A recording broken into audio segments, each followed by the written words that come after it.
আজকে বানাচ্ছি মোচা চিংড়ি। তার জন্য কড়াইয়ে সর্ষের তেল দিয়ে দিয়েছি, জিরা আর শুকনো লঙ্কা ফোড়ন দিয়ে দিলাম। এতে কুচনো পেঁয়াজ দিয়ে দিচ্ছি, পেঁয়াজটা লাল করে ভেজে নেব। পেঁয়াজটা ভেজে নেওয়ার পর আদা রসুনের বাটাটা দিয়ে ভালো করে ভেজে নিচ্ছি।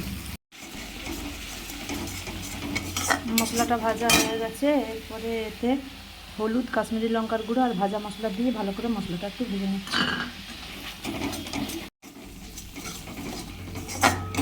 মশলাটা আমার কষানো হয়ে গেছে। এবারে নুন হলুদ দিয়ে ভেজে রাখা আলুটা দিয়ে দিচ্ছি আর সেদ্ধ করে রাখা মোচাটা দিয়ে দিচ্ছি। নুন হলুদ দিয়ে সেদ্ধ করে রেখেছিলাম।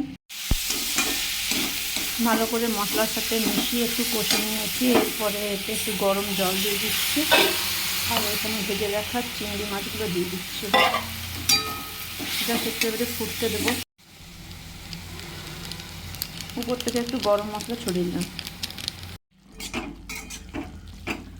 ভালো করে মিশিয়ে নিয়েছি। আমার মোচা চিংড়ির তরকারি রেডি হয়ে গেছে।